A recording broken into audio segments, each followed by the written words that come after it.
Aujourd'hui que le ministre de l'Intérieur de la France est raciste. Ah bah il a fait preuve de racisme, oui, bien sûr. Écoutez, quand monsieur Retailleau disait il y a un an, je vous parle pas d'il y a 30 ans, il y a un an, qu'un certain nombre de Français étaient en voie de régression vers leurs origines ethniques. Je cite exactement les propos qui ont été tenus par monsieur Retailleau. Excusez-moi, ça s'appelle un propos raciste. Mais quand monsieur Retailleau... Vous êtes bien placé pour savoir que c'est un délit, pas une opinion. Madame, je vais aller au bout. Quand monsieur Retailleau classe les Français en disant qu'il y aurait des Français normaux et il y aurait des Français qui sont des Français de papier. Excusez-moi, en République, il n'y a qu'une catégorie de Français, ce sont des Français. Voilà. Quelles que soient leurs origines, quelles que soient, quand ils sont Français, ils sont Français.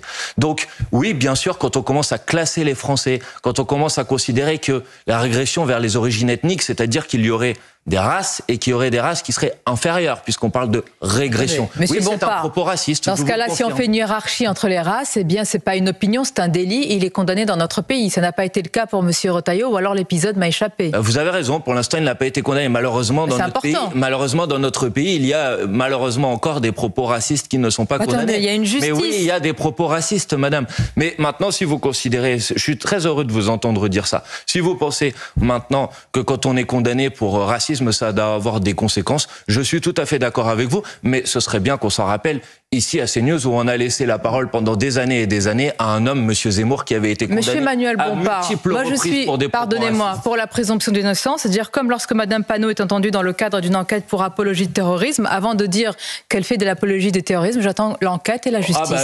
Ça s'appelle la présomption d'innocence. Et je crois savoir que CNews et LFI y sont attachés également. Je crois que je suis pour la présomption d'innocence, mais en l'occurrence, je vous évoquais l'exemple de monsieur Zemmour. Lui, il a été condamné, madame, et ça n'a pas empêché, notamment sur cette chaîne, qu'on lui déroule le tapis rouge pendant des années et des années. Donc, vous voyez, il y a là des gens qui voient les condamnations un petit peu à géométrie variable. Mais tout à fait, monsieur Mélenchon demain sera entendu pour probablement injure publique parce qu'il avait comparé le président d'une université à Adolf Eichmann. Mais voyez-vous, on attend encore, c'est la différence peut-être. Maintenant, vous ne l'avez pas attendu d'ailleurs. Ah bah si, je l'ai dit, c'est présomption d'innocence. Peut-être personnellement, mais enfin, on va pas ici reprendre ce qui s'est passé pendant cette année. Mais pendant des mois et des mois, des semaines et des semaines, j'ai vu des bandeaux sur, y compris cette chaîne de télé, disant que la France Insoumise était un parti antisémite, alors que personne à la France Insoumise, vous voyez, n'a jamais été condamné pour antisémitisme. On va en parler, vous aurez l'occasion de vous défendre.